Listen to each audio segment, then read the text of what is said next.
Good morning everyone, চলো দেখে নেওয়া যাক আজকে 13ই এপ্রিলের ইম্পর্টেন্ট কারেন্ট অ্যাফেয়ার্স। আজকের প্রথম কারেন্ট অ্যাফেয়ার্স রয়েছে, প্রতি বছর 11ই এপ্রিল ভারতে ন্যাশনাল সেফ মাদারহুড ডে পালন করা হয়।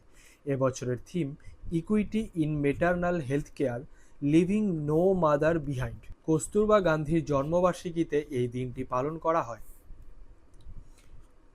ভারতীয় সেনাবাহিনী উত্তর সিকিমে অপারেশন হিমসেতু চালু করেছে। উত্তর সিকিমের লাচেনে ধস ও ভারী তুষারপাতের কারণে আটকে পড়া 1000 জনেরও বেশি পর্যটককে উদ্ধার করতে এই অপারেশন চালু করা হয়েছে। জি কৃষ্ণকুমারের স্থলাভিষিক্ত হয়ে ভারত পেট্রোলিয়াম কর্পোরেশন লিমিটেড এর নতুন সিএমডি হিসেবে নিযুক্ত হলেন সঞ্জয় খান্না। 31শে মার্চ 2029 পর্যন্ত তিনি এই দায়িত্বে বহাল থাকবেন। সম্প্রতি 92 বছর বয়সে প্রয়াত হলেন কিংবদন্তি সঙ্গীতশিল্পী আশা ভোসলে। রাগবি প্রিমিয়ার লিগ 2026-এর দ্বিতীয় সংস্করণ আয়োজিত হতে চলেছে হায়দ্রাবাদের গাজবোলি স্টেডিয়ামে। রাগবি 7S ফরম্যাটে 16 থেকে 28শে জুন পর্যন্ত আয়োজিত হবে এই লিগ।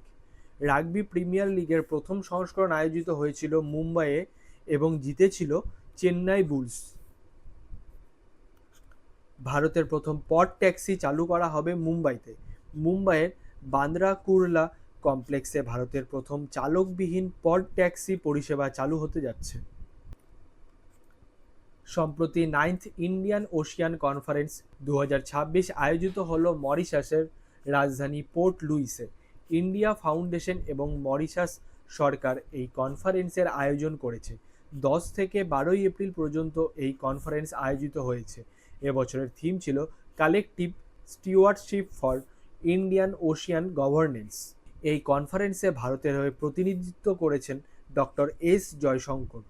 ইন্ডিয়ান ওশিয়ান কনফারেন্সের প্রথম সম্মেলন অনুষ্ঠিত হয়েছিল 2016 সালে সিঙ্গাপুরে এবং অষ্টম সম্মেলন অনুষ্ঠিত হয়েছিল ওমানে। ওএনডিসি এর এমডি এবং সিইও হিসাবে নিযুক্ত হলেন বিভোর জৈন। উড়িষ্যার মুখ্যমন্ত্রী মোহন মাঝি রাজ্যে সম্প্রতি চিফ মিনিস্টার অন্নপূর্ণা যোজনা চালু করেছেন। নেক্সট এবং আজকের লাস্ট কারেন্ট অ্যাফেয়ার্স রয়েছে, সম্প্রতি 8ই এপ্রিল 15 বছরের কম বয়সীদের জন্য সোশ্যাল মিডিয়া ব্যবহারে নিষেধাজ্ঞার ঘোষণা করেছে গ্রিস।